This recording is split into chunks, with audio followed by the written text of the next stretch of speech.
அப்பா அப்பா, உங்களுக்கு ஒண்ணும் இல்லல்ல? நீங்க நல்லா தானே இருக்கீங்க? எனக்கு ஒண்ணும் இல்ல ஸ்ரீஜா, பாரு நல்லா தானே இருக்கேன். விஷால் உங்க முன்னாடி பெட்ரோல் எடுத்துட்டு வந்து நிக்கும் போது எனக்கு உயிரே போயிடுச்சுப்பா. இங்கதான் நீ தப்பு பண்ற ஸ்ரீஜா. விஷாலால அதிகபட்சம் என் மேல பெட்ரோல் மட்டும் தான் ஊத்த முடியும். அதுக்கு மேல தீப்பெட்டி எடுத்து என்ன கொளுத்திடுவானா? அவன் லைஃபையும் ஸ்பாயில் பண்ற அளவுக்கு விஷால் என்ன அவ்வளவு முட்டாளா? இந்த லாஜிக்லாம் நீ யோசிக்க மாட்டியா? இசை உண்மையை சொல்லிட்டு நீ போய் தடுக்காதன்னு எவ்வளவு சொல்லி நீ கேட்கவே இல்லை. அது இல்லப்பா, ஏற்கனவே அந்த சுபத்ராவால என் கண்ணு முன்னாடியே எங்க அம்மாவை இழந்த. விஷால் உங்க மேல பெட்ரோலை ஊத்தவும் அடுத்த நிமிஷம் என் புத்தி எனக்கு வேலை செய்யலப்பா. உன் பாசம் எனக்கு புரியுது. ஆனா நாளுக்கு நாள் சுபத்ரா குடும்பம் ஒண்ணு தோக்கடிக்கிறத பார்த்துட்டு என்னால சும்மா இருக்க முடியல. உங்க கோவம் எனக்கு புரியுதுப்பா. விஷால் எப்போ உங்க வரைக்கும் வந்து என்ன பிளாக்மெயில் பண்ண ஆரம்பிச்சுட்டானோ, இனி இந்த சுபத்ரா குடும்பத்தை நான் சும்மாவே விட மாட்டேன்ப்பா. இதாண்டா என் பொண்ணு. இனிமே என்ன நடந்தாலும் எமோஷனுக்கு அதிகமா இடம் கொடுக்காத, புரியுதா?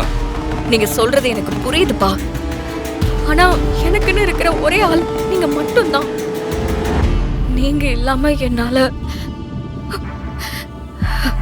சாரிப்பா, நான் எமோஷனல் ஆகக்கூடாதுன்னு நினைக்கிறேன். ஸ்ரீஜா, நீ ஃபீல் பண்ற அளவுக்கு இந்த அப்பாவுக்கு எதுவும் ஆகலமா? நான் நல்லா இருக்கேன், போதுமா? சரி, டைம் ஆச்சு, நீங்க இருந்து கிளம்பு. அப்புறம் சுபத்ராவுக்கு மேல ஏதாவது டவுட் வந்துட போகுது. நீங்க சொல்றது சரிதான்ப்பா.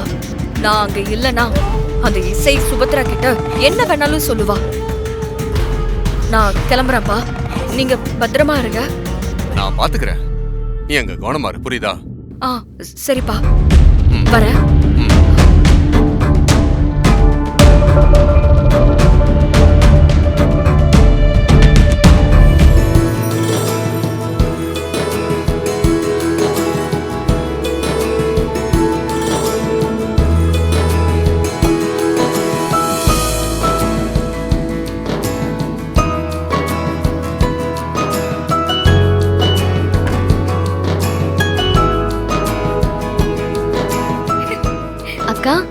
என்னக்கா 3 பேர் வந்திருக்கீங்க? கையில என்னக்கா தட்டலாம்? அது என்னன்னா, அது ஒண்ணும் இல்ல வர்ஷினி, உங்க அக்கா உனக்கு ஒரு ஃபங்க்ஷன் பண்ணி பார்க்கணும்னு ரொம்ப ஆசைப்படுறா. அதனால தான். வா உட்காரு. அக்கா வா வர்ஷினி, போய் உட்காரு போ. வா.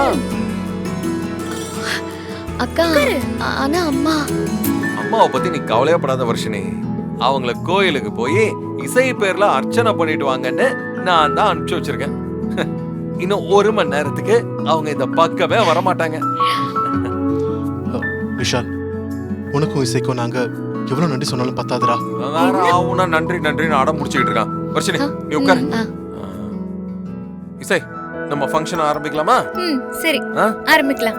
சரி, ஆரம்பிச்சிடலாம். ராகவ், வர்ஷினிக்கு நீங்க தான் வளையல் போடணும்.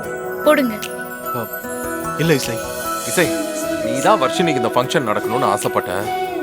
அப்ப நீதான் முதல்ல வர்ஷினிக்கு வளையல்லாம் போட்டு விடணும். அப்படியெல்லாம் இல்ல விஷால், ராகவ் தான் முதல்ல வர்ஷினிக்கு வளையல் போடணும். இல்ல இசை, நாங்களும் எங்களுக்கு பிறக்க குழந்தையும் நல்லா இருக்கணும்னு நினைக்கிறேன். நீங்க 2 பேரும் தான் முதல்ல தீர்த்தம் கொடுக்கணும். பாரு, ராகவ் சொல்றது கரெக்ட் தான். ஓ, நீ வர்ஷினிக்கு போட்டு விடு போ. அக்கா, எதுக்குக்கா இதெல்லாம்? எல்லாம் காரணமா தான் வர்ஷினி. அத்தை எனக்கு பண்றதெல்லாம் நியாயமா உனக்கு கிடைக்க வேண்டியது. அதனாலதான் ஏதாவது ஒரு வழியில உனக்கும் இந்த ஃபங்க்ஷனை செஞ்சு பார்க்கணும்னு நான் ஆசைப்பட்டேன்.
அந்த விஷால் வேற அந்த இசை பேர்ல அர்ச்சனை பண்ண சொல்லி என்கிட்ட பணம் வேற கொடுத்துருக்கான்.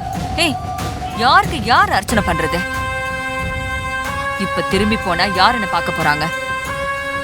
இந்த அர்ச்சனை பணத்தை நானே வச்சுக்கிட்டு சும்மா சாமி கும்பிட்டேன்னு போய் சொன்னா இவங்க என்ன கண்டுபிடிக்க போறாங்களா என்ன? போதுப்பா, ஏற்கனவே எல்லா நல்லதும் அந்த இசைக்கு தான் கிடைக்குது. இதுல தனியா அர்ச்சனை வேற பண்ணணுமா? போற வழியில ஏதாவது விபூதி குங்குமத்தை எடுத்துட்டு வீட்டுக்கு போவோம்.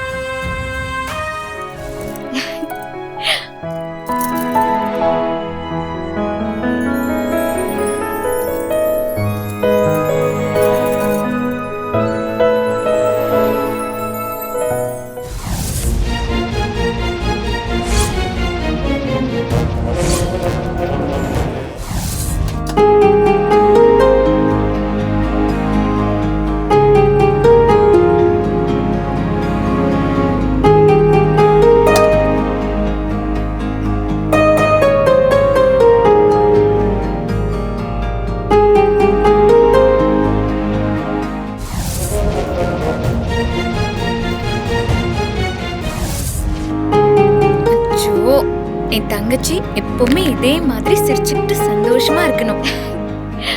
அப்பதான் வயிற்றுல இருக்கிற குழந்தையும் சூப்பரா இருக்கும்.